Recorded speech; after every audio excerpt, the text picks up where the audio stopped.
Spoločnosť sa pod jeho vedením stala jednotkou v dôchodkovej reforme v Rumunsku.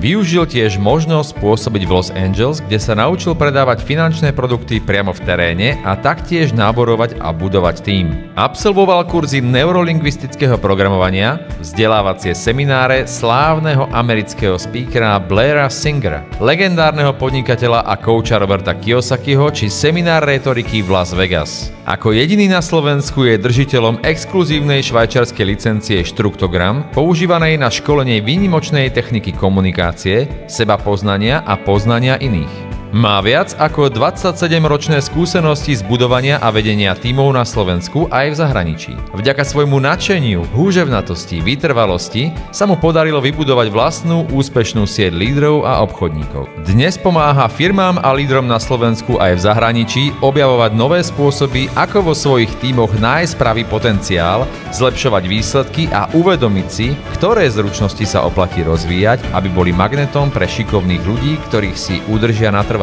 Marián mal možnosť učiť sa a zažiť priamo v teréne, ako funguje predaj, nábor a budovanie tímov u najúspešnejších lídrov v Spojených štátoch amerických.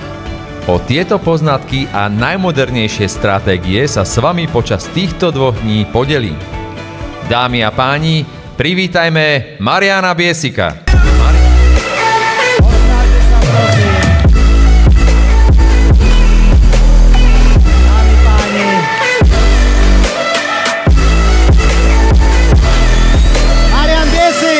Andy Wilson!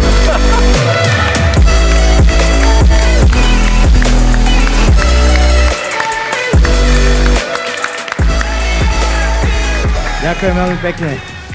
Viete, prečo je pre mňa Marián neustále úžasným a inšpiratívnym lídrom? Pretože jeden z dôkazov toho je, že takto pred 3 týždňami mi volá: Andy, zlomil som si nohu.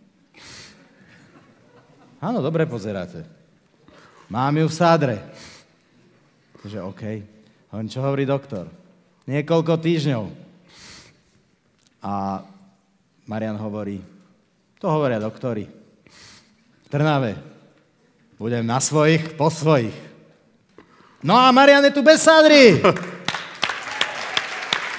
Takže myseľ, rozhodnutie, aktivita je presne to, čo je Mariánová výsada. Ale povedal som mu: Marián, budeš tu mať stoličku, takže nechaj tvoju nohu oddychovať, nech má svoj relax, takže my sme teraz tvoji. Ďakujem veľmi pekne. Uvidím zajtra, či to bol dobrý nápad dať si dolu sádru, ale to uvidíme. Takže potles pre Andyho.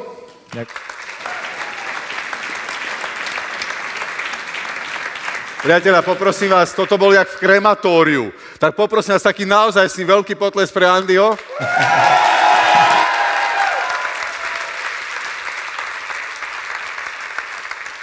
Tak to už bolo poriadne. Ďakujem. Kto z vás už za tie prvé 2 hodiny pocítil, že som sa posunula aspoň o kúsok ďalej v mojom biznise alebo v mojom osobnom živote? Ruku hore. Kto sa už aspoň o kúsok posunul? Vynikajúce. Takže už môžeme skončiť, nie? Nie, dobre. Takže pokračujeme ďalej, tak vynikajúce. Ešte raz, kto sa aspoň o kúsok posunul? Výborne.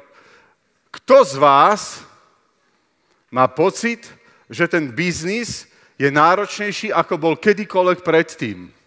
Ruku hore. Nebojte sa, nehambíte sa. Že ten biznis, nehovorím, že je ťažší, že je náročnejší, ako bol kedykoľvek predtým. Ruku hore. Je náročnejší? Je. Kto si myslí, že ešte bude náročnejší? A kto si myslí, že to bude ľahšie? Ďakujem veľmi pekne. Viete, pre koho to bude ľahšie? Len pre tých ľudí, ktorí na sebe pracujú. Viete, pre koho to bude náročnejšie? Pre tých, ktorí stagnujú. Pre tých, ktorí sa ďalej nevzdelávajú, ktorí na sebe nepracujú, ktorí si myslia, že všetko viem a že to, čo som sa doteraz naučil, mi stačí. Takže ste na správnom mieste, v správnom čase, lebo ak ste sa rozhodli na sebe zamakať za tieto 2 dni, naučiť sa niečo nové, inovovať niečo vo svojom biznise alebo vo svojom osobnom živote, urobili ste správne, pretože ste ľudia, ktorí rastú. A prečo je potrebné rásť? Je vôbec dôležité rásť? Nestačí mi len stagnovať? Je to veľmi jednoduché. Ak trh rastie a ty stagnuješ, tak čo sa v podstate deje? Klesáš. Rast je prirodzený. Rast je prirodzený. Ale tiež nie je hanba povedať si, že stačí mi zastagnovať. Stačí mi to, čo v živote mám. Poznám veľa ľudí, ktorí si povedia, stačí mi v živote, čo mám, som spokojný s tým, aj to je v poriadku. Ale ak si sa rozhodla na sebe pracovať, tak je to správne, pretože rast je ešte raz čo? Prirodzený. Rast je prirodzený. No a tieto 2 dní nie sú, musím sa priznať, že nie sú ani tak o mne alebo o Andym, ale tieto 2 dní sú o tebe. O každom z vás, ktorí tu dnes sedíte v hľadisku. Pretože s čím prichádzaš, s tým budeš odchádzať. S akými očakávaniami prichádzaš, tak s takými očakávaniami, respektíve s naplnenými očakávaniami budeš odchádzať. Ak prichádzaš s tým, že som sa prišiel len zúčastniť, tak to nie ste na dobrom mieste. Dám vám dobrú radu, tak v tichosti pekne odíďte. Dobre, potichučku, nech si to nikto nevšimne. Častokrát, keď stojím pred ľuďmi v korporáciách a vidím, ktorí tam prišli ľudia, alebo šéf mi povedal, aby som tam išiel, alebo išla. Kto z vás je tu, že šéf mi povedal, aby sme sem išli? Nepriznáte sa, nevadí, dobre, nič sa nedieje, to je v poriadku. A zvihol si. Tvoj vnútorný šéf ti to povedal, no tak to je pekne. No dobre, takže počul som o tom, keď Andy hovoril o tých vnútorných hlasoch, otázka je, že ktorý z tých vnútorných hlasov, ale nevadí, dobre, no.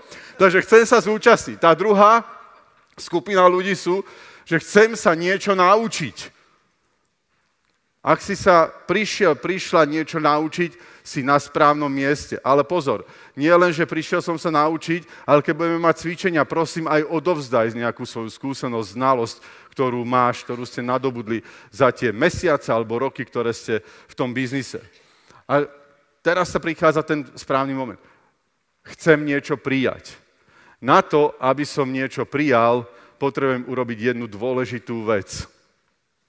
Priznám sa, kedy si to ani mne nefungovalo práve kvôli tej veci. A teraz, aby som prijal tie myšlienky, tie názory alebo tie inovácie, tak je potrebné urobiť, daj si ruku takto na hruď, pravú ruku, kolega na svoju, prosím. To som zabudol povedať. Takže Roman na svoju, už ste ho odhalili, dobre. Takže daj si ruku takto na hruď, na svoju hruď, urob takto doľava, len tak doľava, a teraz sme si vypli ego do polohy off. Dobre? Takže to vás poprosím. Aby som mohol niečo v živote prijať, potrebujem si dať ego do polohy off. Lebo ak budem mať ego v polohe on, tak presne budeš zažívať tú vec, o ktorej hovoril Andy v tej predchádzajúcej časti. A ja som toho vzorom. Tiež som chodil do zahraničia, zaplatil som si obrovské peniaze za rôzne stáže, vzdelávanie, alebo aj tu na Slovensku, v Čechách, kdekoľvek. Alebo som išiel ku svojim kolegom sa pozrieť, ako to robia lepšie. Ale s akým presvedčením som išiel? Vieš, prídeš a pozrieš, aha, ten malý Číňanko, americký, on však to robí takisto, jak ja. Však hovoríte isté vety tým ľuďom. Oni to robia rovnako. Nič nové som sa nenaučil. Poznáte tie vety? Možno, že vy nie, ale ja som ich poznal, lebo som mal príliš vysoké ego. A kvôli tomu egu, zapnutému egu v polohe on, som nevidel tie detaily, prečo ten Číňanko má 80-krát väčší obrat ako ja. Zrozumiteľné? Takže ešte raz, kde si dám ego, do akej polohy? Off. Vynikajúce. Používaj ego v polohe off. Poprosím ťa, vydrž to 2 dni. Ja viem, že pre niekoho je to veľký tréning, tak toto bude možno najväčší tréning, ale maj ego v polohe off, pretože aby si prijala práve tie veci, tie myšlienky, o ktorých sa tu budeme dnes rozprávať. No a samozrejme, je to dnes aj o tvojej sebadisciplíne. Lebo tá rozhodne, koľko vecí si odtiaľ to dnes odnesieš. Teda nie len tá, ale aj tá sebadisciplína. No a samozrejme, nie je dôležité, čo sa tu dozviem, čo si napíšem, lebo niektorí môžu pôsobiť ako kronikári, že si píšu všetko a stačí od nich, že nemusím si písať poznámky, lebo mám kolegu, co stačí odfotiť. Poznáte takých? Máte taký vtípe, že nemusím písať poznámky, že on mi to pošle, alebo to odfotím, mám perfektného kronikára. Nejde o to, čo si napíšeš, čo sa tu naučíš, ale o čo ide? Čo úspešne realizuješ, čo zavedieš, čo ti bude fungovať. Ale o tom sa ešte budeme dnes rozprávať. Teda s akým cieľom si prišiel, s takým budeš aj odchádzať. Ak som prišiel s cieľom rozprávať o tom, ako to ja mám lepšie a ako mi to funguje lepšie, ver, že s tým budeš aj odchádzať. Ak si prišla s cieľom, že sa tu niečo nové dozviem, keby len jednu jedinú vec, ktorú dokážem vo svojom systéme zaviesť a pomôže mi to zvýšiť môj obrad, tak ste dnes a zajtra vyhrali. Robíte niečo viac, ako robí priemerný človek v tejto krajine. Takže rozhodne to, čo úspešne zavediem. Tak, no a podľa mňa svet vás potrebuje. Viete, koho dnes svet najviac potrebuje? Nedávno som sa to pýtal v jednej veľkej českej korporácii, druhom najväčšom zamestnávateľovi v Čechách, a pýtam sa ich, že podľa vás, akú profesiu alebo koho vôbec dnes svet najviac potrebuje? Podľa vás, koho dnes svet najviac potrebuje? Spokojných ľudí? Lídrov. Dobre, koho svet najviac potrebuje? Ešte raz? Vás, to je pravda, je tak krásne. Ešte máme stále to ego v polohe off, ale dobre, nič, dobre. To je v poriadku. Trafili ste to medzi nami, trafili ste to. Ale keď som sa to pýtal v tej veľkej korporácii, noha mi hovorí, že sadni si. Keď som sa to pýtal v tej veľkej korporácii, tak mi hovoria, potrebujeme ITčkárov. Krajina potrebuje učiteľov. Je to pravda? Je. Potrebuje zdravotníkov. Potrebujeme ďalšie profesie. A ja im hovorím, že jasné, to všetko je v poriadku. Ale ani tí ITčkári, keby nemali správneho lídra, ani oni nedokážu urobiť ďalšie nové veci, nevyvinú nové technológie, nevyvinú nové softvery. Aj tí lekári potrebujú nejakého lídra. Aj tí učitelia potrebujú lídra. Takže viete, koho svet potrebuje? Lídrov. Skutočných lídrov. A tam som to počul z tej strany prvý, to povedal túto meno, poprosím. Andrej. Takže máš odo mňa bielu alebo červenú? Čokoládku. Som sa pýtal na čokoládku. Dobre, takže biela čokoládka pre teba.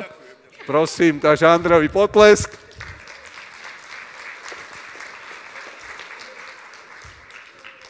To sú fitness light, neboj. Po prípade to sa podel, akože pohode. Trošku podsumli a podel sa. No a svet ťa dnes potrebuje, lebo svet potrebuje skutočných lídrov. Si všimnite, a nebojím sa to povedať, v našej krajine chýbajú lídri. V mnohých firmách chýbajú skutoční lídri. V mnohých tímoch chýbajú skutoční lídri. A otázka je, lídrom sa musím narodiť, alebo lídrom sa ľudia stávajú? Stávajú sa ľudia lídrami. Presne tak. To znamená, že lídrovstvo je naučiteľné. Ale viete, čo sa mi častokrát stáva? Že ja prídem do firiem alebo do tímov a my máme kopec lídrov. A ja sa pýtam, a kde ich sú? No oni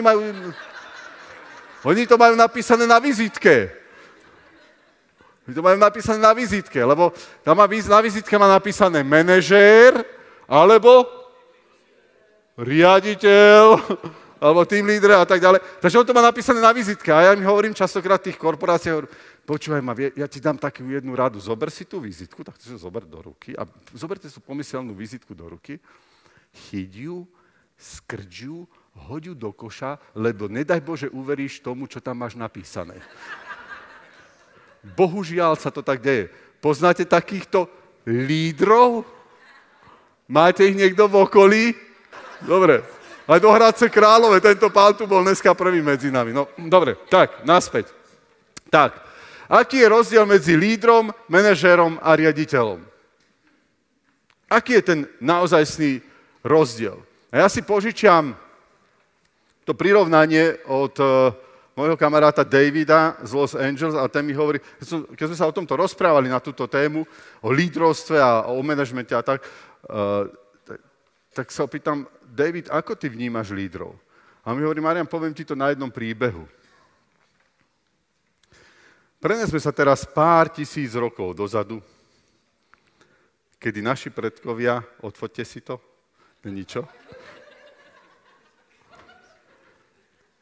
Kedy naši predkovia žili ešte v jaskyniach, ženy tam udržiavali ten oheň, čítali ste to, áno? Ženy udržiavali oheň, muži vychádzali von a išli niečo uloviť a tak ďalej. A jak to celé fungovalo? A boli tam nejaké sliepky, nejakí zajaci, prečechov, slepice, králici a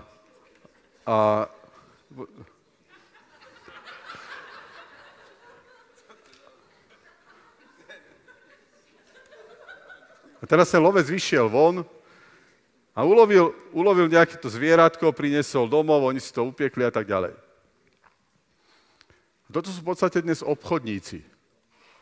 Ľudia, ktorí každý deň vychádzajú von, idú, aby ulovili niečo a priniesli pre svoju rodinu, pre seba, a aby sa najedli. Aby som mal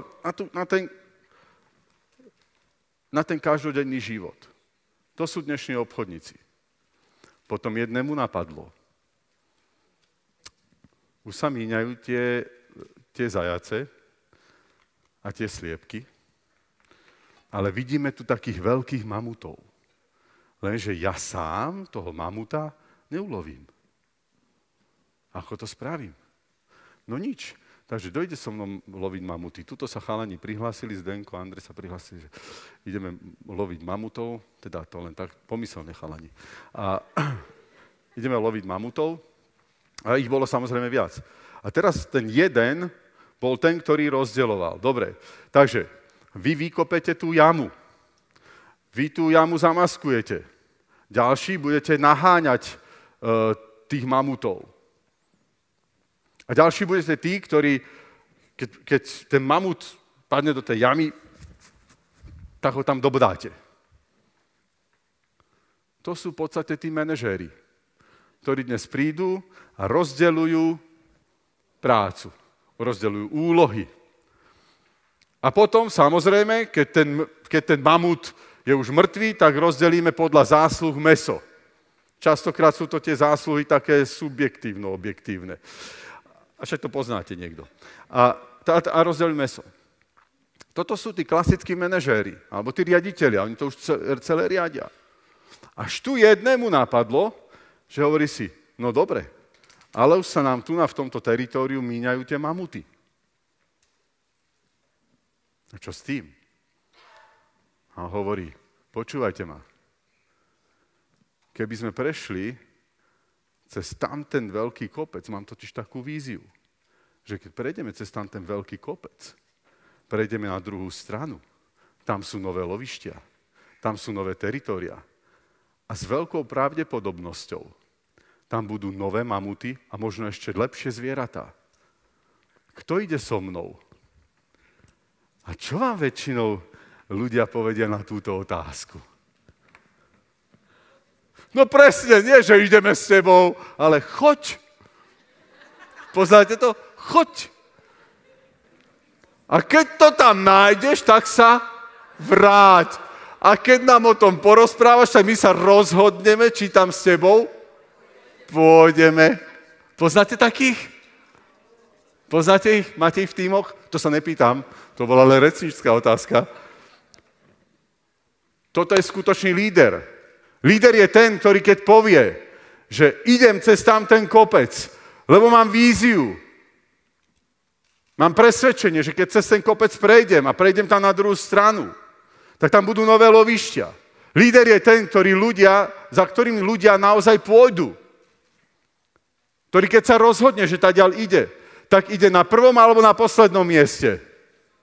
Ide na prvom. Ktorý vie, že napriek tomu, že to je prudký kopec, sa k ním bude kráčať. Ktorý dokáže presvedčiť tých ľudí, že poďme hore napriek tomu, že prší, že tam budeme po kolená v bláte, že sa budeme šmíkať, že možno to niektorí nedajú, že možno tam niektorí po tej ceste zahynú.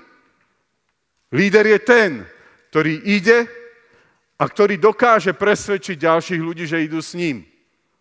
A že tí ľudia naozaj s ním kráčajú. Napriek tomu, že tá cesta je ťažká.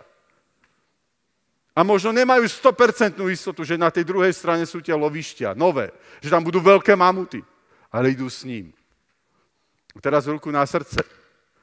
Koľko máš ľudí v tíme, ktorým keď dnes povieš, tam sú nové lovištia, ideme na nové lovištia, že naozaj s tebou pôjdu? Koľko takýchto ľudí máš vo svojom tíme? A táto schopnosť presvedčiť tých ľudí je ešte raz čo? Naučiteľná. Svet ťa dnes potrebuje, lebo svet dnes potrebuje naozaj skutočných lídrov. Stán sa skutočným lídrom. Stán sa človekom, ktorý keď povie, mám víziu a dokáže presvedčiť tých ľudí, tak pôjdu s ním. A teraz dám ďalšiu otázku. Je lídrovstvo merateľné vôbec? Viete, čím je merateľné lídrovstvo? Keď kývate hlavou, že je merateľné. Kto si myslí, že je merateľné lídrovstvo? Ruku hore. Kto si myslí, že nie je? Ruku hore. Dobre. Kto sa zdržal hlasovania? Do parlamentu s vami. To je nič, politika mimo. Takže, vrátim sa naspäť. Áno, lídrovstvo je merateľné. Je merateľné počtom followers, ľudí, ktorí ťa nasledujú. Teraz nemyslím na Instagrame, na Facebooku a na LinkedIne, ale počtom ľudí, ktorí keď povieš, že ideš tam, tak oni tam s tebou pôjdu. Lídrovstvo je merateľné počtom followers. A čím si lepší líder, tak tým máš viac ľudí, ktorí ťa dokážu nasledovať.